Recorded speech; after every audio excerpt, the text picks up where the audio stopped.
आइए देखिए यहाँ पर, तो हम लोग अभी तक जो बात कर रहे थे उस पर हम लोग क्या कर रहे थे, तो हम लोग मौलिक अधिकार पे चर्चा कर रहे थे। मौलिक अधिकार,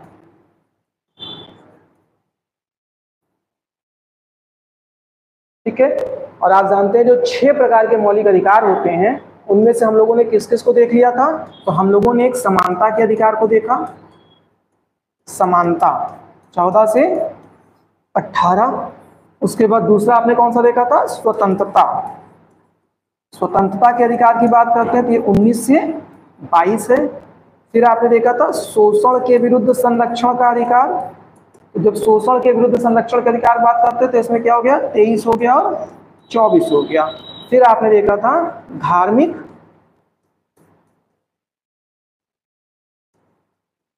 स्वतंत्रता, ठीक है, उसका अधिकार, ठीक है, धार्मिक स्वतंत्रता उसके संरक्षण का अधिकार।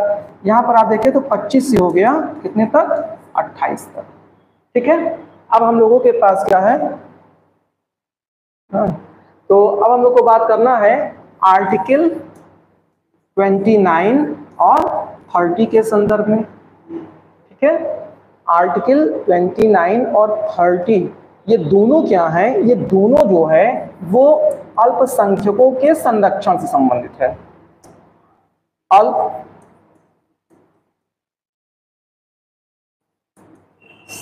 के संरक्षण से संबंधित। जहां हम अल्पसंख्यकों के संरक्षण की बात करेंगे तो इसमें 2 चीज का ध्यान रखिएगा। एक क्या है, उनकी अल्पसंख्यकों की संस्कृति के संरक्षण की बात करता है, और दूसरा क्या होगा, अल्पसंख्यकों की शिक्षा के संरक्षण की बात करेगा, ठीक है। तो जहां हम लोग आर्टिकल 29 की बात करते हैं, ये क्या करता है, अल्पसंख्यकों की संस्कृति, अभी एक एक चर्चा हम लोग करेंगे, अल्पसंख्यकों की संस्कृति के संरक्षण बारे में बात करेगा। और जब हम लोग आर्टिकल 30 की बात करेंगे तो क्या है, उनके शिक्षा व शिक्षा के पद्धति के, मतलब आप कह सकते हैं उसके संरक्षण और उसके प्रोत्साहन की बात करता है, ठीक है। अब यहाँ पर ध्यान रखिए, सबसे पहला शब्द तो ये आ रहा है कि जिसे हम लोग कहते हैं अल्पसंख्यक, अल्पसंख्यक, ठीक है, इसी को आप कहते हैं माइनॉरिटीज। तो वास्तव में ये अल्पसंख्यक होता क्या है, एक तरफ होता है अल्पसंख्यक और दूसरी तरफ होता है बहुसंख्यक, एक तरफ होता है माइनॉरिटीज और दूसरी तरफ क्या होता है, मेजॉरिटीज होता है, ठीक है। तो जब हम लोग अल्पसंख्यकों की बात करते हैं तो इसी के साथ एक दूसरा टर्म निकल के आ जाता है जिसे हम कहते हैं बहुसंख्यक। दोनों का आधार क्या हो सकता है, दोनों का आधार होगा, दोनों का आधार होगा यहां पर क्या, एक होगा भाषा, भाषा, और दूसरा यहां पर क्या बनेगा, दूसरा बनेगा धर्म। इसका मतलब कि अगर हम बात करें तो चाहे हम राष्ट्रीय स्तर पे बात करें, राष्ट्रीय स्तर पर, चाहे हम प्रांतीय स्तर पर बात करें, और चाहे हम कहां पे बात करें, जिला स्तर पर बात करें, जिला स्तर पर, अल्पसंख्यकों की जो पैमाना है उसका आधार क्या होता है, भाषा और धर्म होता है, ठीक है। यानी अगर हम बात करें तो यदि किसी क्षेत्र में किसी भाषा को बोलने वाले लोग ज्यादा हैं तो वहां पर क्षेत्र क्या कहलाएगा, बहुसंख्यक कहलाएगा। और वही जो अन्य भाषाएं बोली जा रही हैं उनके लोग कम है तो अल्पसंख्यक हो जाएंगे, ठीक है। अब हम भारत की दृष्टि से अगर बात करें, भारत के दृष्टिकोण से, तो भारत के दृष्टिकोण में क्या है, देखिए भाषा और धर्म दोनों के आधार पे क्या है, यहां पर अल्पसंख्यक व बहुसंख्यक की बातें होती हैं, ठीक है। अब यहां ध्यान रखिएगा, अगर हम धर्म के आधार पर बात करें तो राष्ट्रीय स्तर पर, राष्ट्रीय स्तर पर जो बहुसंख्यक के रूप में है उसे हम किसे मानते हैं, हिंदू धर्म को, क्योंकि यहां पर हिंदू धर्म को मानने वाले लोगों की संख्या ज्यादा है, ठीक है। और जब हम यहां पर अल्पसंख्यकों की बात करते हैं तो इसमें कौन आ जाता है, इसमें मुस्लिम, ईसाई, सिख, बौद्ध, जैन, पारसी। ठीक है, इसका मतलब एक तरफ से देखें तो हिंदू धर्म जो है यहाँ पर बहुसंख्यक है और अन्य जितने भी धर्म है वो सभी क्या है, अल्पसंख्यक है। ये तो धार्मिक आधार पर हो गया। ठीक, लेकिन यदि इसके अलावा, मुख्यतः धर्म के आधार पर तो ज्यादा आधार नहीं बन सकता, लेकिन इसके अलावा मतलब भाषा के आधार पर अगर हम बात करें तो यदि राष्ट्रीय स्तर पर या हम कहें प्रांतीय स्तर पर, और हमेशा ध्यान रखिएगा प्रांतीय स्तर पर जो अधिकार होगा किसी भी तरह का वो क्या होगा, राज्यपाल के संदर्भ में होगा। तो यदि हम बात करें तो राष्ट्रीय स्तर पर या प्रांतीय स्तर पर किसी समुदाय विशेष, चाहे भाषा के आधार पर बात करें चाहे धर्म के आधार पर बात करें, यदि अल्पसंख्यक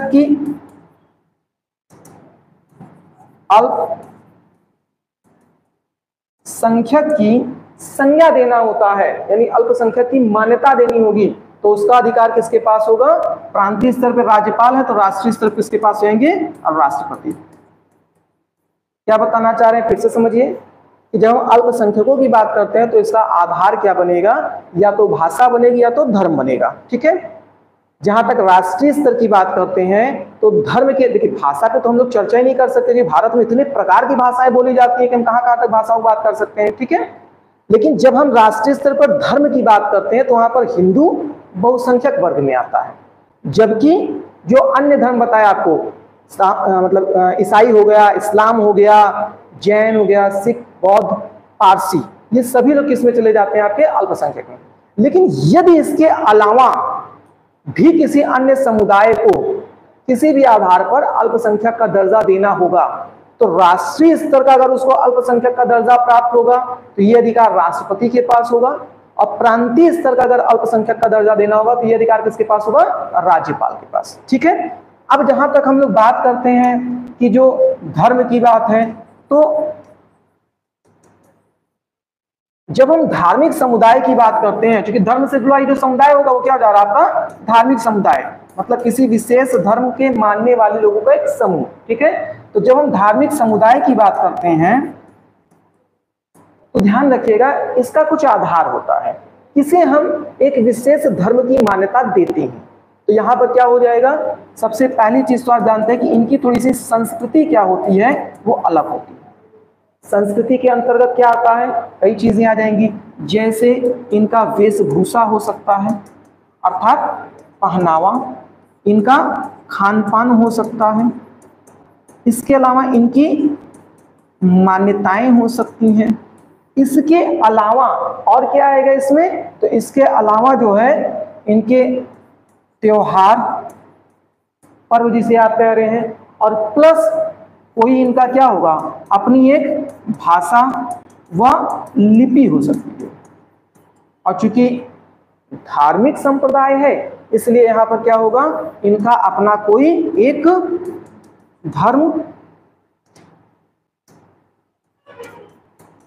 ग्रंथ नहीं होगा।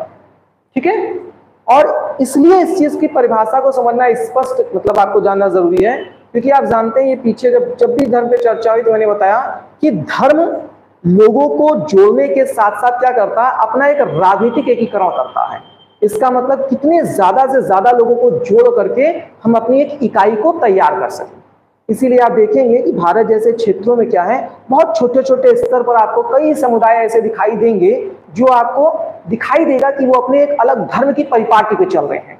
मतलब वो चाहते हैं, जैसे बाबा लोग को ही देख लेंगे आप, तमाम हर धर्म में होता है, जो अपने एक अलग समूह को बनाकर चलते हैं और उनको लगता है कि उन्हीं की पूजा की जाए, उन्हीं को दर्जा दिया जाए भगवान का, उन्हीं को उस तरह की मान्यता दी जाए। और ऐसे स्थिति में क्या होता है, कहीं ना कहीं वो एक नई धर्म की संकल्पना को जन्म दिया जा सकता है। भाई जैसे हम लोग जैन धर्म की बात करते हैं, बौद्ध धर्म की बात करते हैं, इस्लाम धर्म की बात करते हैं, ये धर्म क्या है, बाद में जो उदित धर्म है उनकी परिपाटी आप देखिए कि किस प्रकार से क्या धीरे धीरे क्या हो रहा है, एकीकरण हो रहा है, और उसमें कोई एक व्यक्ति धर्म के संस्थापक के रूप में उभर के आता है।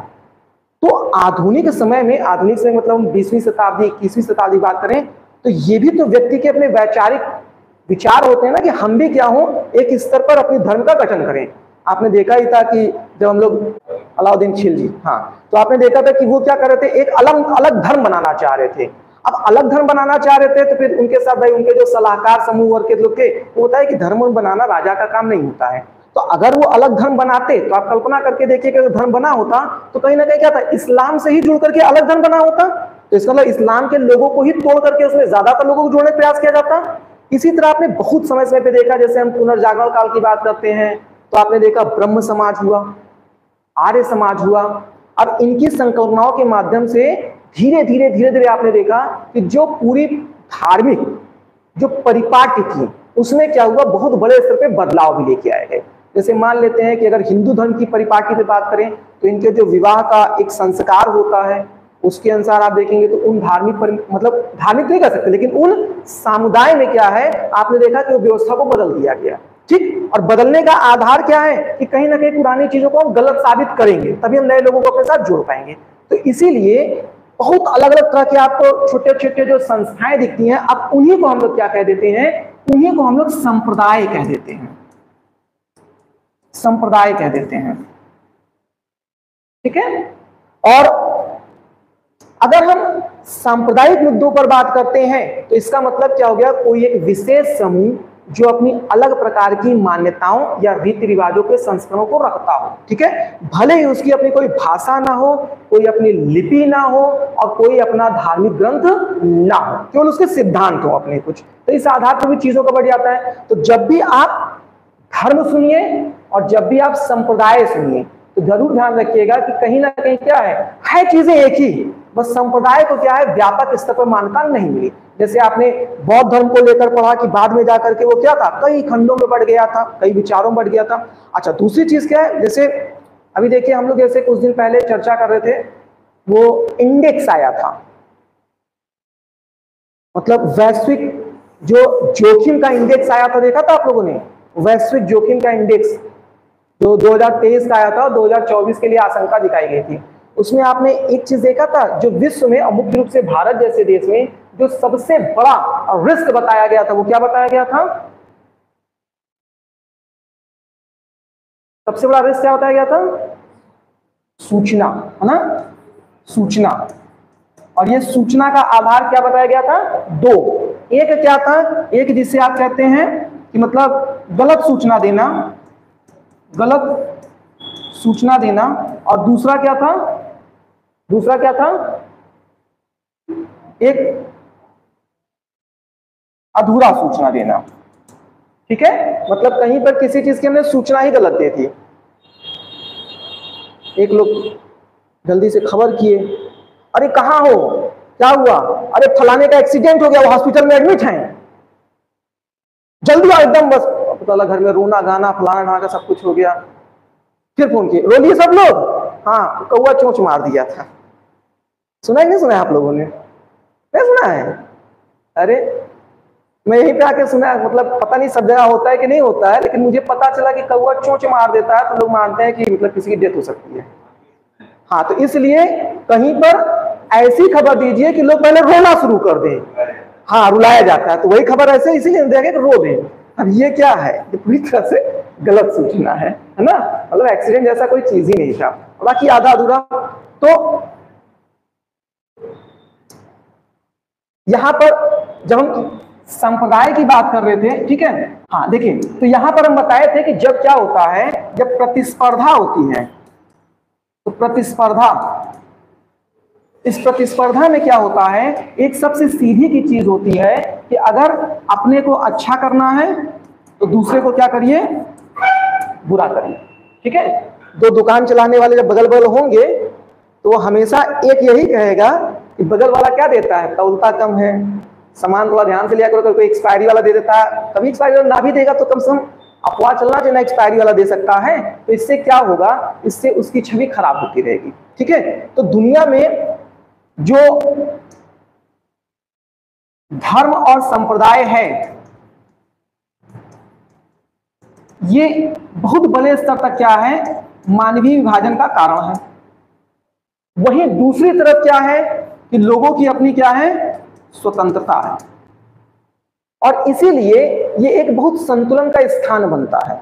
जहां पर आप एक तरफ आर्टिकल 25 की तरफ क्या देख रहे हैं कि वहां पर आपको धार्मिक स्वतंत्रता, आचरण और प्लस अपने विचारों को मानने की स्वतंत्रता है। वहीं दूसरी तरफ क्या कह रहे हैं कि आर्टिकल 29 और 30 के तहत हम क्या कर रहे हैं, जो लोग भी कम संख्या में हैं, लेकिन मैं यहां किस चीज को कैसे लाके जोड़ना चाहता, जो लोग भी कम संख्या में हैं उसके संरक्षण की आवश्यकता है।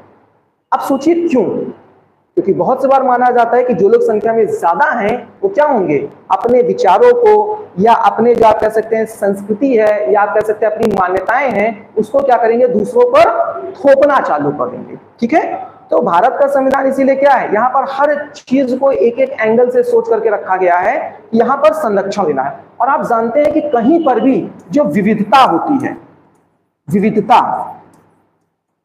विविधता की जो सबसे बड़ी खूबसूरती होती है वो क्या होती है कि विविधता है, यानी अलग अलग आपको क्या है चीजें देखने को मिलेगा। लेकिन वही विविधता की सबसे बड़ी समस्या क्या होती है, कि ये संघर्ष को भी जन्म देता है। विविधता ही क्या है, संघर्ष को भी जन्म देता है, और विविधता ही क्या है, कहीं ना कहीं चीजों की खूबसूरती को भी बनाकर रखता है। ठीक है, तो प्रत्येक दृष्टिकोण से ध्यान रखिएगा कि जब भी कोई ऐसा मसला आता है, ठीक है, तो हर किसी की अपनी क्या है, स्वतंत्रता है। ठीक है, और किसी की भी स्वतंत्रता के ऊपर अपने विचारों को रखना या अपनी मान्यताओं को रखना, अपनी संस्कृति को रखना, ये चीजें क्या होती हैं, अच्छी बात नहीं होती। और खासतौर से विशेष शिक्षित वर्ग के लिए कहा जाता है कि आप लगातार ऐसी चीजों पर रह करके अपने मतलब जो आप कह सकते हैं, जो आप सोच रहे हैं, जो आप विचार कर रहे हैं, जो आप प्रस्तुत करना चाहते हैं, उसमें सभी को आप नहीं जोड़ सकते हैं। और हर काम का क्या होता है, एक कोई ना कोई क्या होता है, मुखिया होता है। इसीलिए आप हमेशा देखते हैं कि ऐसी जगहों पर क्या होता है, ये सारा काम किसका होता है, धर्म गुरु का होता है। और यही चीज अलाउद्दीन खिलजी के क्या है, जो मतलब जो उसके सलाहकार थे, उन्होंने क्या कहा कि राजा का काम ये नहीं होता है। राजा काम क्या होता है, राजा काम होता है क्षेत्र विस्तार करना। आप क्षेत्रों को जीतिए और अपना क्या साम्राज्य को बढ़ाइए। ठीक है, अब यहाँ पे देखिए, जब हम लोग आर्टिकल 29 की बात कर रहे हैं तो ये तो स्पष्ट हो गया कि आर्टिकल 29 क्या कह रहा है। अब कई स्तर पे इस बात को समझिएगा। ठीक है, चूंकि हर तरह से आप आपस में लिंक कर सकते हैं। हमको क्या करना है, अल्पसंख्यकों के जो संस्कृति है उसका क्या करना है, उसका संरक्षण करना है।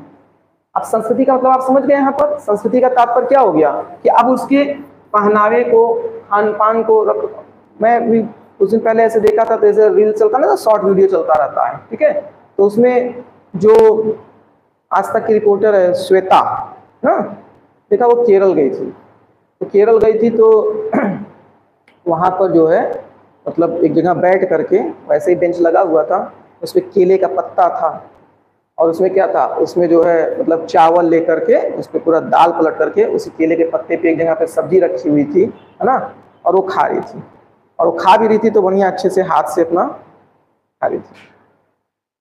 तो मतलब जब मैं देखा तो मैं कहा कि देखिए, यहाँ की जो संस्कृति होती है वही तो वहाँ की उसकी विशेषता बना देती है, और वही तो उसकी खूबसूरती होती है कि जब आप उन क्षेत्रों में जाओगे तो आप इस तरह की चीजों को क्यों करना चाहते हैं, क्योंकि थोड़ा सा आपको वहां पर अलग दिखाई देता है। ठीक है, और अगर आप सोचिए अपनी आधुनिकता के विचारों को थोपने लगे कि तुम गरीब हो क्या, कि तुम्हारे पास खाने के लिए प्लेट नहीं है, कि तुम लोग तौर तरीका भी तक नहीं सीख पाए खाने का, ऐसे खाना खाया जाता है। अरे एक सुंदर सी प्लेट चमचमाती होनी चाहिए, 2 कटोरी लगना चाहिए, सब में चम्मच लगा होना चाहिए, थोड़ा सा खाना एक किनारे होना चाहिए, तब तो आप सभी चीज की विविधता को क्या कर रहे हैं, एक रूपता में लाने का प्रयास कर रहे हैं ना। ये चीज हमेशा ध्यान रखिएगा कि जब संस्कृति के संरक्षण की बात आती है तो ये कहीं ना कहीं क्या है, ये राज्य के दृष्टिकोण से भी जिम्मेदारी होती है, लेकिन हमेशा ध्यान रखिएगा ये अपने आप में क्या है, नागरिकों की भी जिम्मेदारी बनती है। ये बात अलग है कि नागरिक किसी चीज की जिम्मेदारी ना ले तो वो अलग बात हो जाती है। ठीक है, तो एक चीज ध्यान रखिएगा कि मतलब इस तरह की चीजें मौलिक कर्तव्य में तो नहीं बताई गई हैं, लेकिन कहीं ना कहीं मानवीय कृत्यों के तहत ये चीजें होनी चाहिए। ठीक है, जैसे हम लोग देखते हैं ना कि मतलब कल्पना करके देखिए कि जो कोई जानवर होता है, जो प्रजाति लुप्त होने वाली होती है, उस प्रजाति के संरक्षण के लिए हम कितने तरह के प्रावधान करते हैं, कितने प्रकार के उसके लिए जो है मतलब प्रायोजन किया जाता है। तो ये तो इंसानों की प्रजाति है ना, जहां जहां जैसे जैसे कल्चर हुए, जैसे जैसे डेवलपमेंट हुआ है, ठीक है। अब उसी के तहत क्या है, आर्टिकल 30 की बात कर लें। अब आर्टिकल 30 क्या कहता है, अब इनकी शिक्षा, शिक्षा आज हम लोग जब पढ़ेंगे तो हिस्ट्री में हम लोग को पढ़ना है क्या, शिक्षा नीति, मैकाले की शिक्षा नीति, ठीक है। तो जब मैकाले की शिक्षा नीति पढ़ेंगे तो वहां पे तो विशेष तरह पे चर्चा होगी ही, ठीक है। तो जब हम लोग शिक्षा की बात करते हैं तो आप जानते हैं शिक्षा में क्या है, अगर हम प्राचीन समय से देखें, प्राचीन समय से,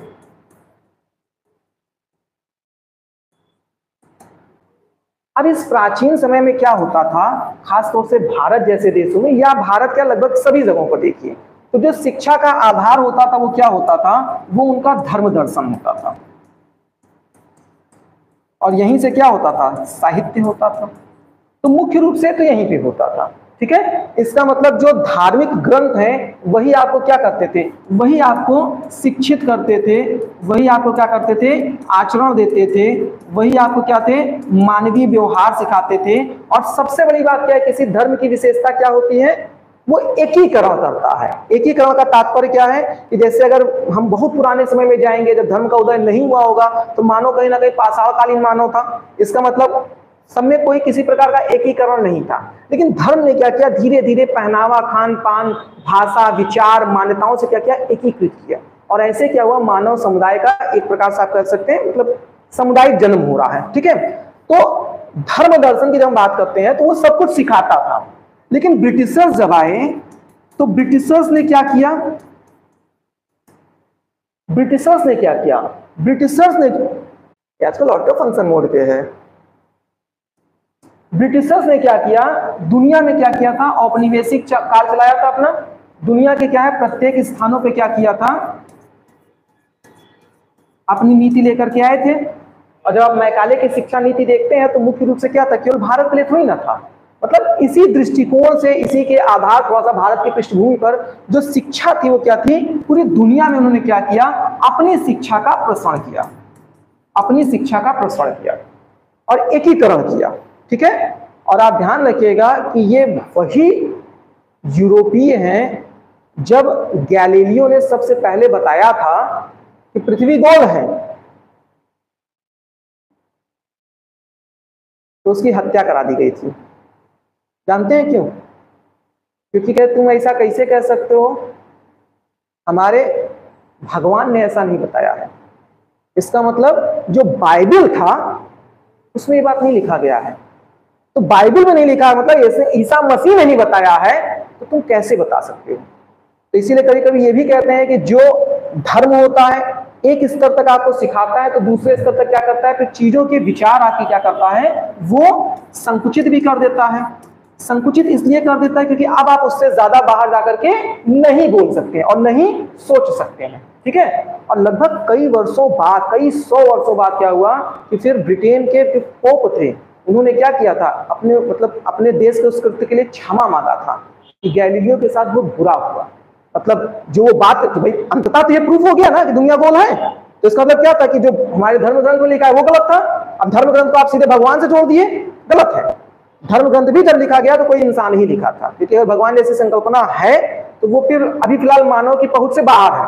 अभी तक जितनी भी धार्मिक व्यवस्थाओं के तहत हमारे पास चीजें वो सिर्फ और सिर्फ क्या है, इंसान की व्यवस्था है, चाहे वो वैदिक काल संस्कृति हो और चाहे अन्य धर्म हो, ठीक है। तो समय समय पर लोगों की आभास होता रहता है। फिर भी हम यहाँ पे ये बताना चाह रहे थे कि कहीं ना कहीं क्योंकि शिक्षा की पद्धति प्रत्येक धर्म में क्या होता है, उसके धर्म ग्रंथ से जुड़ा होता है।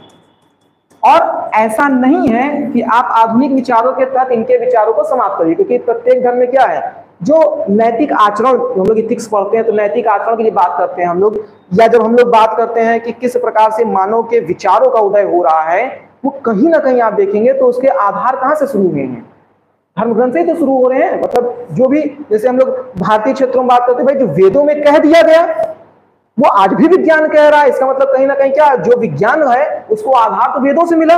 धीरे धीरे जैसा सुनते गए, देखते गए, समझते गए, विचार करते गए, वैसे वैसे चीजें आगे बढ़ी हैं, ठीक है। तो जो भी चीजें हैं उसमें जो अच्छी चीज है उसका भी संस्करण, उसका भी जो है संरक्षण जरूरी है। ठीक है, फिलहाल तो अगर आपको बहुत जल्दी में पढ़ना था तो ये 2 लाइन का विषय था कि आर्टिकल 29 में क्या है, वो संस्कृति के संरक्षण का अधिकार है। ठीक है, और आर्टिकल 30 में क्या है, वो शिक्षा, मतलब शिक्षा के संरक्षण और शिक्षा के प्रोत्साहन का अधिकार है। ठीक है, लेकिन आपको ये 2 विषय इसलिए समझना था क्योंकि समाज, धर्म, भारत जैसे देश की जो ज्योग्राफिकल के साथ साथ जो कम्युनिटिकल डाइवर्सिटी है, उन सब पे सामाजिक मुद्दों पे आपके बहुत से प्रश्न बनते हैं। एसए से लेकर के, जैसे वर्तमान की प्रासंगिकता में ध्यान रखिएगा, क्योंकि एक वैश्विक जोखिम रिपोर्ट भी आया, उसके अलावा एसए के हिसाब से एक टॉपिक जरूर ध्यान में रखिएगा कि क्या दुनिया में टेक्नोलॉजी और मुख्यतः सोशल मीडिया मानवीय समाज में दरार का कारण है। समालोचनात्मक मूल्यांकन पर बात समझ में आ रहा है? मतलब मानवीय समाज में ये जो सोशल मीडिया है या जो टेक्नोलॉजीज है, क्या ये मानवीयता के लिए सकारात्मक है या नकारात्मक? अब हमेशा ध्यान रखिएगा कि आप एक सिरे से इसको खारिज, ये सब एसए का टॉपिक आपका बन सकता है। अब ये आप एक सिरे से खारिज तो नहीं कर सकते कि कोई भी टेक्नोलॉजी नुकसानदायक होगी, लेकिन चूंकि वैश्विक रिपोर्ट भी आया, प्लस आप माहौल भी देखते रहते हैं कि सोशल मीडिया पे लोगों की एक्टिविटीज किस तरह से रहती है, किसी के साथ भी गाली गलौज कर लेना, मारपीट कर लेना, छोटी छोटी बातों पे बहस कर लेना, लड़ाई कर लेना। इसका मतलब क्या है कि कहीं ना कहीं क्या है, वो एक दरार भी डाल रहा है। भाई आप कल्पना करके देखिए, कोई भी विषय है, आपकी बड़ी सीमित क्या है, दायरे हैं। सीमित दायरे क्या है, आप अपने घर से निकलते हैं, अपने ऑफिस जाते हैं, अपने कोचिंग जाते हैं, अपने स्कूल जाते हैं, कुछ दुकानदारों के पास जाके आप शॉपिंग करते हैं, कुछ दुकानदारों के पास आप जाकर कुछ खरीदारी करते हैं। आपके उनसे आपसी जुड़ाव है, आपसी लगाव है, उनके साथ उठना बैठना, बातचीत करना, प्रेम व्यवहार, वो सब आपके सीमित दायरे में है। लेकिन जब सोशल मीडिया में आप देखते हैं तो पूरी दुनिया आपकी खुली हुई है, और पूरी दुनिया के प्रति जो आप अपने विचारों को व्यक्त करते हैं, वो बहुत हद तक हो सकता है कि आपके करीबी लोगों को भी प्रभावित करें, और धीरे धीरे क्या होता है, ये एक हेय दृष्टि प्रारंभ कर देता है। और जैसे कल मैंने बताया था कि किस तरह से कोई चीज प्रतिस्पर्धा के स्तर पर आती है, प्रतिद्वंद्विता पहुंच जाती है, और शत्रुता। अभी कल ही मैंने एक उदाहरण बताया ना कि ये चुनाव के नतीजे आने के बाद 2 दोस्त में लड़ाई हो गई, इसमें एक ने दूसरे की हत्या कर दी। मतलब आप ये कल्पना कर सकते हैं कि किस स्थिति तक ये चीजें पहुंच सकती हैं। ठीक है, तो ये चीजें क्या है, एक एसए के पॉइंट ऑफ व्यू से आप ध्यान रखिएगा। लेकिन भारत में इसके संरक्षण पर कभी भी इसके विरोध में मत जाइएगा, क्योंकि आर्टिकल का आपका क्या अधिकार है। अब इसके बाद हम लोग बात करें तो हम लोग जहां 14 से लेकर के आर्टिकल 30 तक पहुंचे हैं, यहां पर आपके समस्त 6 प्रकार के मौलिक अधिकार खत्म हो गए। और 7वां आप जानते हैं जो मौलिक अधिकार था वो क्या था, आर्टिकल 5 प्रकार के मौलिक अधिकार खत्म हो गए हैं। और जो 6वां आपका मौलिक अधिकार था वो आपका कौन सा था, आर्टिकल 31 था। आर्टिकल 31 में क्या था, संपत्ति का अधिकार, ये समाप्त हो गया। अब ये बताइए, जैसे बार बार हम कहें कि अगर मान लेते हैं कि आपको 14 से लेकर के 30 तक वो भी मौलिक अधिकार दिया जा रहा है, अगर वो अधिकार आपको नहीं मिलता है तो आप क्या करेंगे? अगर वो अधिकार नहीं मिलता है तो आप क्या करेंगे? सपोज करिए कि ये राजनेताओं के कमिटमेंट की तरह हो, है? मतलब भारत की जनता में कुछ कितने, मतलब आप कह सकते हैं, मतलब कितने भोले भाले लोग हैं। याद है आपको जो मैंने उस दिन कहा था कि जो घोषणा हुई कि 5 तारीख को अकाउंट में पैसा आएगा, और मैंने उस दिन भी मजाक में कहा कि भाई 4 तारीख को तो रिजल्ट आ रहा है, 5 को सरकार तो बनेगी नहीं, अकाउंट में पैसा ले जाए। कल जो है लखनऊ में वो कांग्रेस के मुख्यालय पर मतलब औरतों की लंबी लाइन लग गई, और वो सब पहुंच गए कि पैसा लेने की, वो पैसा के लिए कहे थे। और उसमें रिपोर्टर पूछा कौन कहे थे, तो कहे ये कागज हमको लगा, तो जो उनका मैनिफेस्टो जारी हुआ था। मतलब उसके बाद भी देखिए वहां से लोगों को कैसे बेवकूफ बनाया जा रहा है कार्यालय में उठा करके। जो मैनिफेस्टो जारी हुआ था, उस मैनिफेस्टो में क्या है, उनसे सब भरवाया गया एक एक चीज, और वो सब मार अपना जीती थी कि हाँ लोगों को गड्डी गड्डी बढ़ गया, हमको नहीं मिला, उन लोगों को पैसा मिल गया, हमको पैसा नहीं मिला। तो फिर लोगों, मतलब एक से रिपोर्टर पूछ रहा है कि आपको मिला, तो कह रहे नहीं अभी नहीं मिला। क्यों? कह रहे इसमें वार्ड नंबर नहीं भरा, पहले वार्ड नंबर डाल के आओ। तो फिर दूसरा कह रहा है कि अरे तो अभी सरकार कहाँ बनी है, तो कह रहे हैं कि नहीं, हम लोग से कहा गया था, आकर के बोला गया था कि सरकार बने चाहे ना बने 5 तारीख को अकाउंट में पैसा आएगा। तो इतनी भी भोली जनता है ना। तो कहीं ना कहीं जैसे मैंने कहा कि जिस तरह से जो मतलब ये पर्टिकुलर किसी व्यक्ति या राजनीति की बात हम नहीं कर रहे हैं, लेकिन आप इस बात को समझिए कि जो राजनेता लोग का कमिटमेंट होता है वो कभी भी बदल सकता है। इसी तरह से जो मौलिक अधिकार की बात की जा रही है ये भी तो कभी बदल सकता है। मतलब कभी भी आपके मौलिक अधिकार ना मिले, जैसे आपको कहे कि भाई ठीक है आपको कुछ भी बोलने की स्वतंत्रता है, अब आप कहीं पर सरकार की नीति के खिलाफ ही, देखिए जनता का आक्रोश होता है, विरोध होता है, वो हमेशा सरकार के खिलाफ ही होता है, क्योंकि सरकार ही अपेक्षित है, सरकार ही उसकी भरपाई भी करेगी, सरकार को ही उसको भोगना भी पड़ेगा। ठीक है, तो जब कहीं पर भी किसी प्रकार का आंदोलन निकल रहा है तो ये तो उनका आर्टिकल 19 के तहत मौलिक अधिकार है कि नहीं। आपने देखा विचार को अभिव्यक्त करना, संगठन बनाना, विरोध प्रदर्शन शांतिपूर्ण तरीके से करना, लेकिन मान लेते हैं कि वहां पर किसी तरह से डंडे का इस्तेमाल किया जाए, जबरदस्ती उनको मार करके जेल में डाला जाए, या उनसे कहा जाए नहीं मिलेगा जाओ क्या कर लोगे, तो क्या हो सकता है उसके लिए। तब आपके सामने फिर क्या है, आर्टिकल आएगा 32। इसीलिए कहते हैं कि ये क्या है, ये क्या बोलते हैं इसको, अब ये संवैधानिक उपचार है। इसका मतलब अगर बीमारी हो गई तो उसका इलाज क्या हो सकता है, तो मौलिक अधिकारों के संरक्षण के संबंध में मौलिक, अभी तक प्रत्येक मौलिक अधिकार एक एक विषय का संरक्षण कर रहा था, अब प्रत्येक मौलिक अधिकार का संरक्षण करना पड़ेगा। तो मौलिक अधिकारों के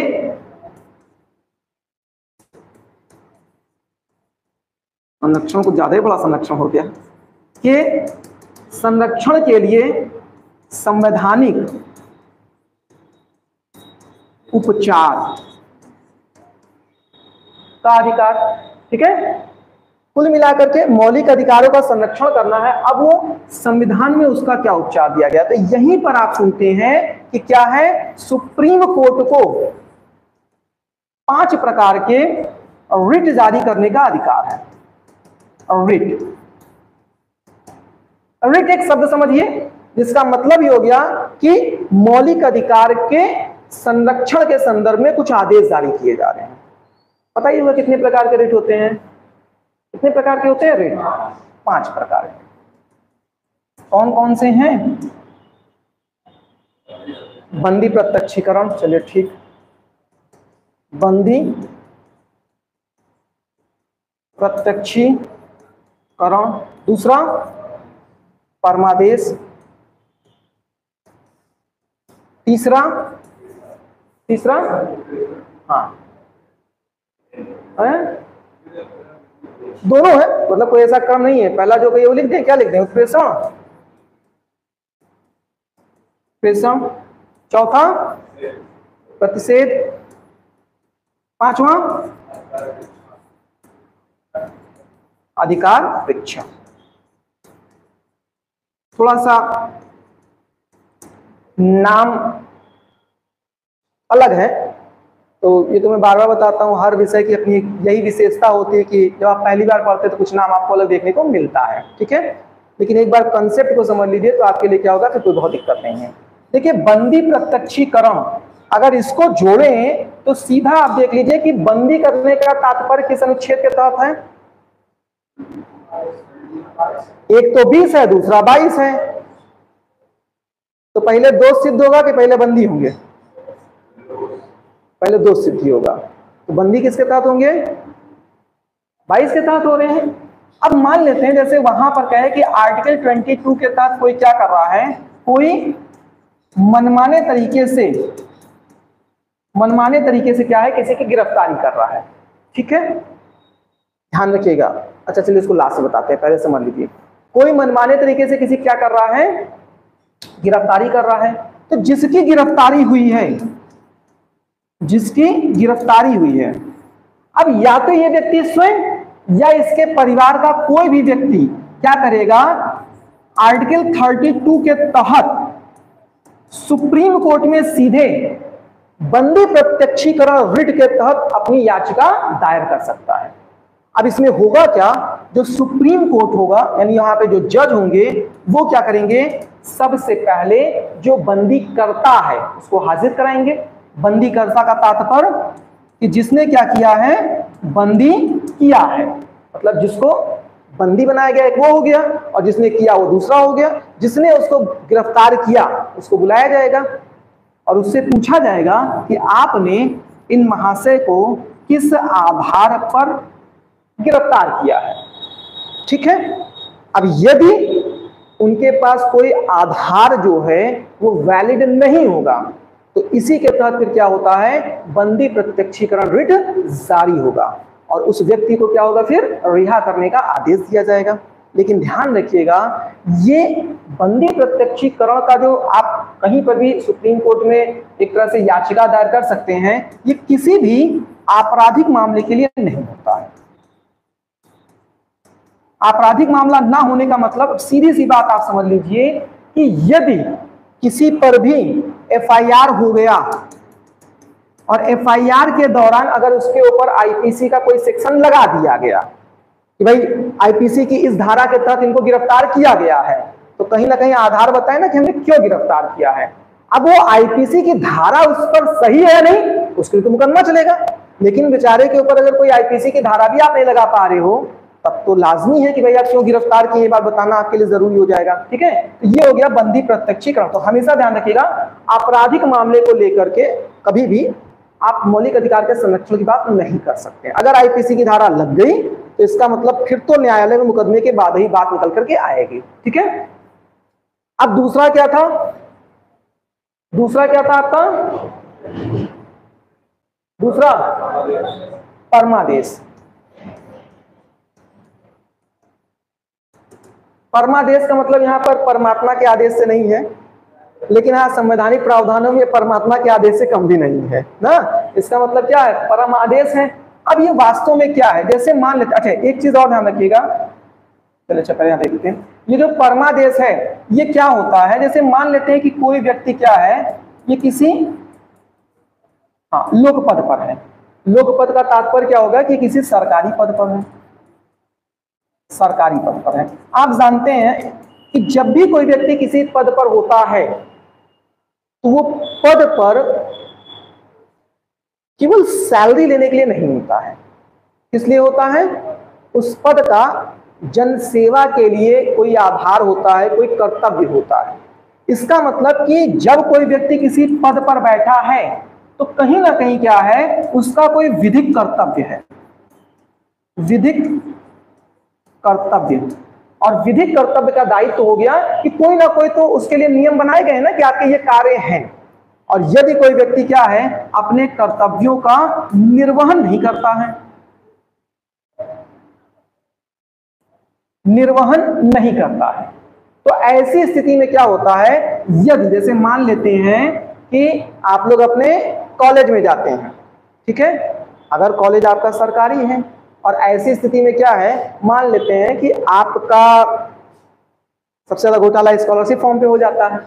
मान लेते हैं कि आपका स्कॉलरशिप जो फॉर्म था, अब तो कह जाता था ऑनलाइन चीजें होता थी, समझ लेते हैं ऑफिस में जमा करना है आपको। अब ऑफिस में जमा करना है और 2 दिन बचा हुआ है लास्ट डेट का। आज ऑफिस में कोई नहीं बैठा हुआ है,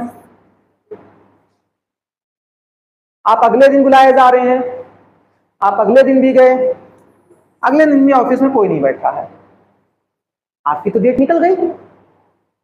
अब क्या होगा, तो कहीं ना कहीं जब आपको लगेगा कि ये 2 दिन तो इनका कर्तव्य था कि नहीं कि वहां बैठ करके लोगों का फॉर्म जमा करें, नहीं अगर उनके पास था तो भाई उनके मैनेजमेंट की कोई ना कोई व्यवस्था होनी चाहिए, कोई तो फॉर्म लेगा। इसका मतलब ये जो विधिक कर्तव्य था इसके तहत इन्होंने काम नहीं किया, तो इसको मौलिक अधिकार का हनन माना जा सकता है।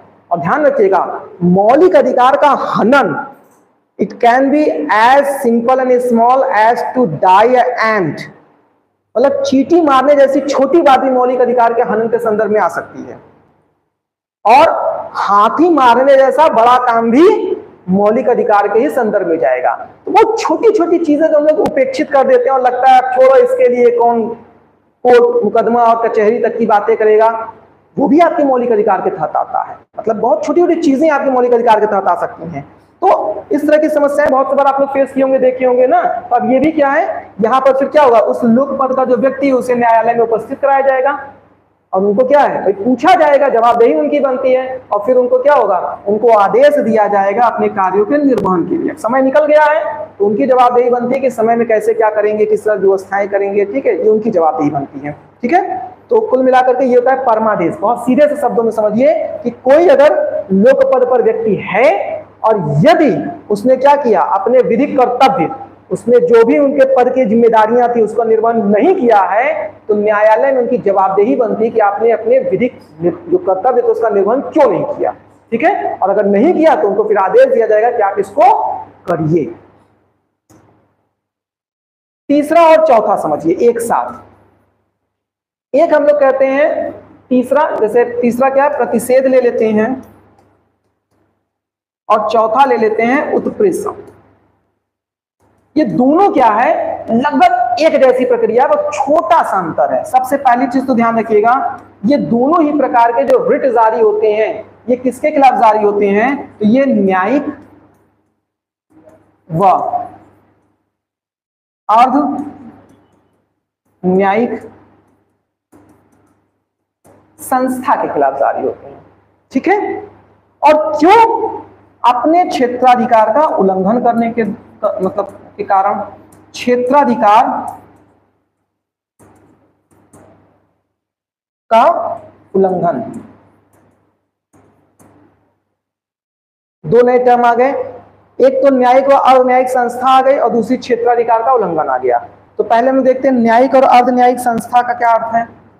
ध्यान रखिएगा, जब हम लोग न्यायिक संस्था की बात करते हैं, न्यायिक संस्था, तो न्यायिक संस्था उसे कहते हैं जहां पर जो निर्णय लिया जा रहा है वो किसके द्वारा लिया जा रहा है, जज के द्वारा लिया जा रहा है। अब जज के द्वारा अगर निर्णय लिया जा रहा है तो आप समझ सकते हैं कि इसका मतलब या तो वो जिला न्यायालय होगा, या तो फिर हाई कोर्ट होगा, या तो फिर वो सुप्रीम कोर्ट होगा। एक पिक्चर आई थी, मेरी शादी में जरूर आना, है ना, तो हर यूपीएससी की तैयारी करने वाले लोगों को उस तरह की पिक्चर देखनी चाहिए कि मेरी शादी में जरूर आना, शायद कहीं से कोई मोटिवेशन मिल जाए। उसमें आपने देखा था कि जो सत्तू थे, सत्तू जानते हैं ना आप लोग, हाँ, जो सत्तू थे वो क्या कर रहे थे, वो एक केस की इंक्वायरी कर रहे थे, और कोई प्रशासनिक पद पर मतलब अधीन व्यक्ति करप्ट है या नहीं, बेईमानी किया या नहीं, इसका निर्णय जो है वो सत्तू ने ले लिया, मतलब एक डीएम साहब ने ले लिया, एक आईएएस ऑफिसर ने ले लिया। क्या वो जज थे? भाई निर्णय लेने का अधिकार तो जज के पास होता है ना। अब ऐसे तमाम प्रकार से जितनी भी प्रावधान देखेंगे जहां पर निर्णय लिया जा रहा है न्याय, लेकिन वो जज नहीं ले रहा, वो कैसे हो जाती है, वो अर्ध न्यायिक संस्था हो जाती है। सबसे कॉमन उसका उदाहरण आपके पास क्या है, टेलीकॉम से संबंधित जितनी भी आपकी समस्याएं होती हैं उसका निपटारा कहां पर होता है, वो ट्राई के थ्रू होता है। एक ट्रिब्यूनल है, यानी आप कह सकते हैं कि न्यायालय से संबद्ध एक संस्था जो न्यायालय की सहायता कर रहा है। ठीक है, ऐसे और भी होते हैं। तो फिलहाल के लिए ये बात हो गई। अब जब हम कहते हैं क्षेत्राधिकार, दूसरा टर्म क्या है, क्षेत्राधिकार का उल्लंघन। तो क्षेत्राधिकार का उल्लंघन क्या है, आपने पढ़ा था हाई कोर्ट के कुछ विषय विशेष होते हैं जो उसका मतलब सुनवाई केवल हाई कोर्ट में ही हो सकता है, जिला न्यायालय में नहीं कर सकते हैं। इसी तरह से जो सुप्रीम कोर्ट होते हैं उसके अपने कुछ विषय विशेष होते हैं जिसके जो निर्णय हैं या जिसकी सुनवाई जो है सुप्रीम कोर्ट में क्या होता है, हाई कोर्ट भी नहीं कर सकता है। तो इसका मतलब अगर कोई ऐसा विषय है जो सुप्रीम कोर्ट में ही सुनवाई किया जा सकता था लेकिन वहां पर हाई कोर्ट में किया जा रहा है तो उसने अपने क्षेत्राधिकार का उल्लंघन किया। और इसी तरह से अगर कोई ऐसा विषय है जो मतलब जिला स्तर के न्यायालय पर निर्णय नहीं लिया जा सकता था, उसका मुकदमा डायरेक्ट हाई कोर्ट में होना चाहिए था और जिला स्तर पर ले रहा है, तो कहीं ना कहीं क्या कर रहा है, वो मतलब क्षेत्राधिकार का उल्लंघन कर रहा है। इसी के संदर्भ में क्या होता है, प्रतिषेध और उत्प्रेषण दोनों होता है। दोनों में अंतर क्या है,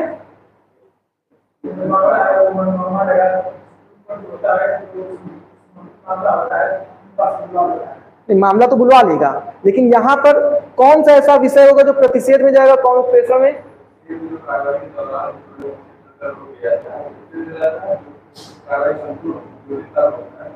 प्रतिषेध क्या है, ये ऑन गोइंग प्रोसेस के लिए है, बस ऐसे समझिए, ऑन गोइंग प्रोसेस। इसका मतलब कोई मुकदमा जो है वो हाई कोर्ट में चलना चाहिए था, लेकिन वो जिला न्यायालय में चल रहा है, लेकिन अभी मुकदमा चल रहा है, अभी अंतिम निर्णय तक नहीं पहुंचा है। तो उसके खिलाफ क्या होता है, फिर वो प्रतिषेध रिट जारी किया जाता है और तत्काल प्रभाव से उस केस को हाई कोर्ट रिफर करने का आदेश दिया जाता है। ठीक है, लेकिन यदि हम कहें कि अब यहां पर क्या हो गया, यहां पर वर्डिक्ट हो गया है, इसका मतलब क्या हो गया, यहां पर निर्णय हो चुका है, निचली अदालत ने निर्णय दे दिया है, तो अब उत्प्रेषण के तहत निचली अदालत के लिए क्या है, एक आदेश जारी किया जाता है, उसके सारे निर्णय को निरस्त कर दिया जाता है, क्योंकि ये अधिकार क्षेत्र आपका था ही नहीं, और फिर उससे ऊपर के न्यायालय में उस केस को रिफर किया जाता है। तो बस दोनों बिल्कुल एक है कॉन्सेप्ट, बस दो लाइन में ध्यान रखिएगा कि जब हम प्रतिषेध की बात करेंगे, इसलिए तो आप पहले प्रतिषेध को कर लेंगे ना, एक क्रम में चीजों को पढ़े रहेंगे तो थोड़ा आइडिया रहता है, अच्छा एक में ऑनगोइंग प्रोसेस है और दूसरे में खत्म हो गया, तो पहले चलने दीजिए बाद में खत्म करिए, तो प्रतिषेध पहले हो जाएगा, उत्प्रेषण बाद में हो जाएगा। ठीक है, अब इसके अलावा अगला कौन सा है, अधिकार शिक्षा।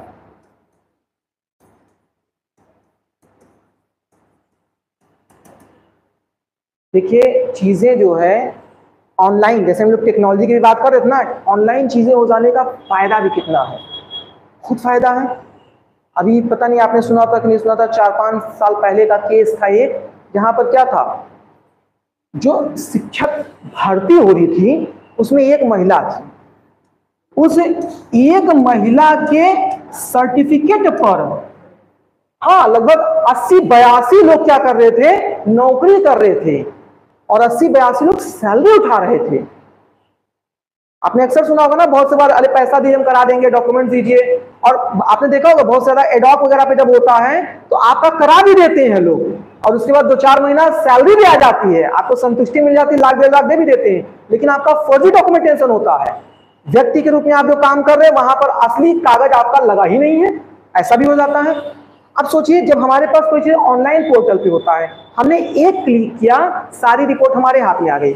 उस समय ऑफलाइन पेपर होते थे, मतलब बहुत छोटी सी कल्पना करके देखिए कि जब आप लोग थोड़े से पढ़ाई से सुस्त पढ़ते हैं तो आपकी कॉपी किताब का बंडल कहाँ सज गया पता ही नहीं चलता है, कभी एक आध विषय उठा करके बस उसी को खोल रहे, बाकी सब कहाँ रखा गया है, मतलब महीने की कितनी मैगजीन खरीदे होंगे, कहाँ सजा के रखे होंगे, तो उसको मतलब हफ्ते में सफाई करनी पड़ती है, धूल झाड़ना पड़ता होगा उसकी ना।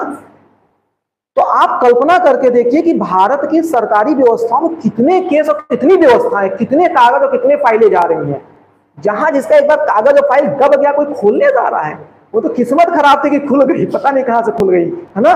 तो पता क्या चला कि भाई इस तरह से, तो कहीं ना कहीं अगर मान लेते हैं कि कोई भी व्यक्ति क्या है अपने पद पर है, पता है जैसे बहुत से बार क्या होता है, इसीलिए बहुत सी ऐसी जो अंदर की बातें होती हैं ये आप लोग अपनी भी जानकारी के लिए रखिए।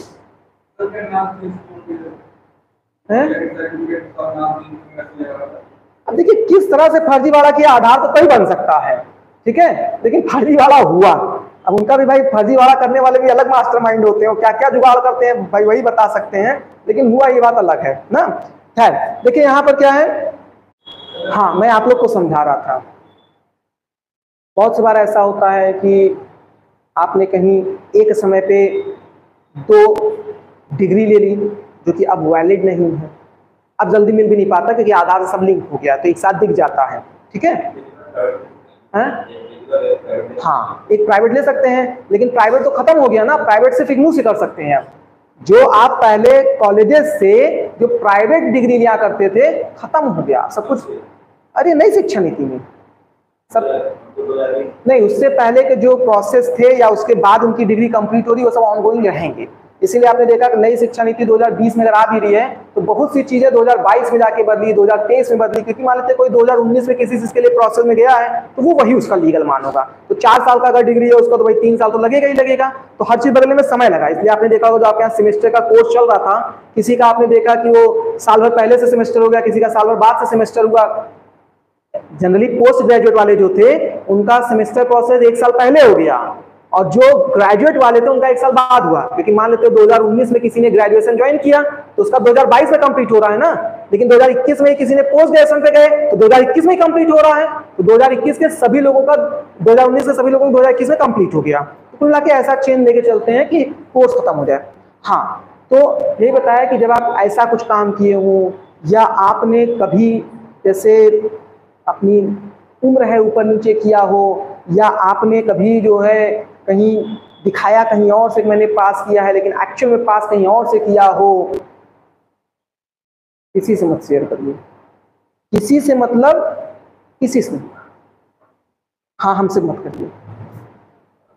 उसका रीजन ये है ना कि आपको नहीं पता कब कौन आपका शत्रु हो जाए, और आप अपने रिटायरमेंट के एक दिन पहले भी होंगे ना, 30 साल की अवस्था में नौकरी मिली, रिटायरमेंट के एक दिन पहले भी किसी ने आरोप लगा दिया ना, ये फर्जी डॉक्यूमेंटेशन के तहत क्या हुए हैं, ये किए हैं, नौकरी तो जाएगी ही जाएगी, जेल भी होगा, 30 साल जो सरकारी नौकरी की मलाई काटे वो भी भरना पड़ जाएगा, एक दिन बचे होने के बाद भी। ठीक है, क्यों? क्योंकि जब भी आप किसी पद पर होते हैं तो ये क्या है, कहीं ना कहीं किसी का मौलिक अधिकार है, मौलिक अधिकार।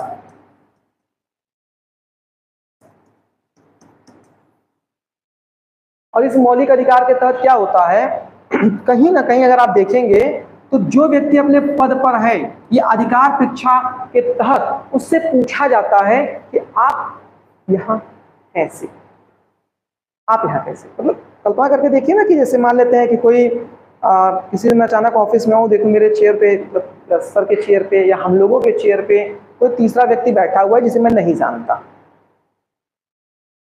पहला सवाल होगा ना कि आप कौन हैं, आप यहाँ कैसे, मतलब कहीं भी और होते चलिए उतने आप नहीं, यहाँ कैसे, है ना, तब तो बात समझ में आती है, लेकिन पूछने का अधिकार तो बनता है ना। तो इसी तरह जब आप किसी भी पदों पर होते हैं तो मौलिक अधिकार के तहत कोई अगर मान लेते हैं आपके पर आरोप लगा देता है तो आपसे अगर पूछा तो जरूर जाएगा आप यहाँ कैसे। अब अगर आप वहां सही तरीके से हैं तो आप उसको प्रूफ कर दीजिए, तो कोई दिक्कत नहीं है। गलत तरीके से हैं तब फिर आपके लिए नुकसान होना शुरू हो जाएगा। सबसे पहले तो आपको उस पद से निरस्त किया जाएगा और उसके बाद फिर क्या होगा, धीरे धीरे फिर आगे की प्रक्रियाएं चलेंगी। ठीक है, तो ये 5 प्रकार के आपके क्या हैं, रिट है। अब एक चीज का ध्यान रखिएगा, कोई मतलब ही नहीं होता था। उसका रीजन क्या था ना, सरकारी नौकरी पाने का सिर्फ एक जरिया होता था, आपके पास कितना पैसा, आपके पास कितना पावर है। क्यों? क्योंकि जो नौकरियां होती थी ना वो किसके हाथ में होती थी पता है, नेता लोग के, अधिकारी और एमपी और एमएलए इन लोग के हाथ में होता था। मतलब नौकरी वो देते थे, इस तरह से ओपन एग्जाम मतलब नहीं होते थे। तो जब उनको देना होता तो भाई या तो उनके सोर्स हो आपके, और या तो फिर आपके पास क्या हो, उतने पैसे। ठीक है, तो उस समय तक भी अगर आप समझिए कि मौलिक अधिकार, तो भाई जब आप रिट की बात कर रहे हैं तो कहीं ना कहीं ये तो 1950 के संविधान के प्रावधान है ना, तो उस समय तक भी ये मौलिक अधिकार का जो मैंने बताया कि रिट जारी हो सकता था, मतलब अधिकार परीक्षा के तहत, उसका आधार क्या था, उसका आधार क्या था? उस समय शिक्षित लोग कम होते थे, आज तो सभी शिक्षित है ना, लेकिन उस समय लोग शिक्षित नहीं होते थे। तो ऐसे में मान लेते हैं जैसे कोई पोस्ट निकली, और पोस्ट निकली तो मान लेते हैं कि उसमें क्या मांग लिया, उसमें कोई एग्रीकल्चर की डिग्री मांग लिया। अब हुआ क्या, आज भी आप देखते हैं जैसे लोग बहुत सी बार फोन कर, इसकी डिग्री बन जाएगी, होता ही नहीं होता है। अभी आर वाला देखिए क्लियर हो रहा है, जैसे ही होगा मतलब कहीं दूसरी जगह जाएगी तुरंत ट्रिपल-C की बन जाएगी, ओ लेवल की बन जाएगी, मतलब हमको 2 दिन में दे दो बस। अब उस समय भी यही होता था। अच्छा, कोई ऑनलाइन प्लेटफॉर्म होता नहीं था, इसलिए क्या होता था, किसी भी ऐसी जगहों से फर्जी आपका बन जाता था। अरे हम कह रहे हैं नहीं भी उस जगह से बन रहा है, मैं ऐसे ऐसे महाशय लोगों को जानता हूं, तो क्या करते थे, उस भगवा का जो है वो बना लेते थे, मोहर बनवा लेते थे, देख लेते थे कि जिस समय का हमको चाहिए उस समय अधिकारी कौन है, उसी का पूरा बना करके सर्टिफिकेट प्रिंट आउट निकाल करके मोहर मार देते थे, अधिकारी का सिग्नेचर मार देते थे। पढ़ाई कभी वहां से किए नहीं है। अब जब उसके बाद मान लेते हैं किसी एमपी एमएलए के थ्रू आपकी नौकरी लग गई है, तो क्या आपके डॉक्यूमेंटेशन उस अहर्तता पर है जिसकी मांग की गई थी? क्या आपकी योग्यता वो है? योग्यता आपने ऑन पेपर तो दिखा दिया, लेकिन तभी आप कहते हैं ना वेरीफाइड होगा। अभी भी आप ये चीज शब्द सुनते हैं, मतलब अभी कभी आप फॉर्म वगैरह आप फिलअप करेंगे तो आप अक्सर वहां पे देखते हैं कि your documentation will be verified after your examination. और आप जानते ही हैं कि किसी भी प्रकार के डॉक्यूमेंटेशन में अगर आपके इंटरव्यू तक भी वेरीफाइड नहीं किया गया, नौकरी के बाद कहीं से वेरीफाइड हो गया, तो भी आप फर्जी मान लिया था, क्योंकि आपके डॉक्यूमेंटेशन जो है वो क्लियर फिर नहीं है। तो इस सब संबंध में ऑलरेडी बहुत से फर्जीवाड़े होते थे, तो रिट वगैरह चलता रहता था। तो ये सब मैं उसी समय की बात बताया ना कि अब धांधली करने का समय आपके पास वक्त कम है, तो ये ज्यादातर ऑनलाइन हो गई, लेकिन उसमें बहुत होता था। पता चला जहां पर अब डेट ऑफ बर्थ उनका जो है 25 साल में आ गए हैं नौकरी के लिए, जिसका लगवाए वो 37 साल के हैं, और डेट ऑफ बर्थ अचानक से क्या किया, अपना कम करवा लिए, कहीं से किसी को सूचना ही मिल गई। सबसे ज्यादा आपकी जलनखोरी में पता है कौन रहेगा? 2 लोग से हमेशा बच के रहिएगा, एक आपके मित्र, दूसरे आपके रिलेटिव। जो आपको नहीं जानता वो जान भी जाएगा, कोई फर्क नहीं पड़ता है, आपके रिलेटिव जान जाएंगे, जीने नहीं देंगे, क्योंकि हमारा बेटा कुछ नहीं कर पाया, तुम वहां तक कैसे पहुंच गए, इसलिए उसको आगे थोड़ी ना भेजना है, तुमको पकड़ के पीछे लाना है, तो साथ साथ ही। और दोस्त लोग भी स्थिति गड़बड़ी कर सकते हैं। अब यहां पे देखिए, जब हम लोग रिट की बात कर रहे थे, रिट छोटा सा एक और टॉपिक देख लीजिए, फिर बाकी कल इस पे करेंगे। जब हम लोग रिट की बात कर रहे थे तो यहाँ पर कौन होता है, एक होगा आपका सुप्रीम कोर्ट और दूसरा होता है हाई कोर्ट। हमेशा ध्यान रखिएगा, सुप्रीम कोर्ट और हाई कोर्ट अगर हम बात करें तो आर्टिकल 32 के तहत सुप्रीम कोर्ट 5 प्रकार के रिट जारी करता है, लेकिन इसका जो आधार है सिर्फ और सिर्फ हम कहें तो मौलिक अधिकार, फंडामेंटल राइट के ही हनन के संदर्भ में होता है। जबकि हाई कोर्ट की बात करें तो ये आर्टिकल 226 के तहत रिट जारी करता है, लेकिन इसका आधार क्या है, एक फंडामेंटल राइट भी हो सकता है, फंडामेंटल राइट भी हो सकता है। दूसरा अगर हम आप कहें तो एक आपने पढ़ा था संवैधानिक अधिकार होता है, इसका मतलब एक प्रकार से आपका कॉन्स्टिट्यूशनल राइट हो जाएगा, और एक कौन सा होता है आपका, एक आपका कानूनी अधिकार होता है, लीगल राइट हो जाता है आपका, यानी जो विधि बनी है, तो एक लीगल राइट कानूनी अधिकार हो गया। तो हमेशा ध्यान रखिएगा, जो हाई कोर्ट है उसके रिट करने की जो दायरा है वो सुप्रीम कोर्ट की अपेक्षा व्यापक बड़ा है, क्योंकि वो ज्यादा विषय पर कर सकता है, जबकि सुप्रीम कोर्ट केवल और केवल मौलिक अधिकार के संदर्भ में कर सकता है। दूसरी चीज ध्यान रखिएगा कि हाई कोर्ट जो है ना, वो मौलिक अधिकार के तहत रिट जारी करने के लिए बाध्य नहीं है। कोई विषय मौलिक अधिकार के हनन से ही संबंधित क्यों ना हो, और आप समझे कि वो मौलिक अधिकार के तहत ही रिट जारी करे, तो इसके लिए बाध्य नहीं है। वो उसका कोई दूसरा भी उपाय निकाल सकता है या किसी अन्य प्रावधान के तहत भी निर्णय ले सकता है, लेकिन जो सुप्रीम कोर्ट है वो जो रिट जारी करेगा, क्योंकि इसका देखते हैं ऑप्शन भी तो एक ही है ना, इनके पास तो 3 ऑप्शन है, ये किसी भी प्रकार से रिट जारी कर सकते हैं जैसा उनको सही लगता है। ठीक, तो 2 बातें ध्यान रखिए, 3 बातें इनफैक्ट। आर्टिकल 32 के तहत सुप्रीम कोर्ट रिट जारी करता है, आर्टिकल 226 के तहत हाई कोर्ट रिट जारी करता है। हाई कोर्ट के रिट जारी करने का दायरा जो है वो सुप्रीम कोर्ट के रिट जारी करने के दायरे से व्यापक है, और हाई कोर्ट जो है वो मूल अधिकारता के तहत या मौलिक अधिकार के तहत रिट जारी करने के लिए बाध्य नहीं। ठीक है, अब इसके अलावा कल हम लोग 33, 34, 35 और छोटी मोटी चीजें और है उसको देख लेंगे। कल ही आपका मौलिक अधिकार खत्म हो जाएगा। मौलिक अधिकार खत्म होते ही पॉलिटिव आपका ज्यादा नहीं चलेगा, उम्मीद करता हूँ 10-12 दिन में आपका पॉलिटिव खत्म हो जाएगी। ठीक है, ज्यादा कुछ बचा नहीं है इसमें।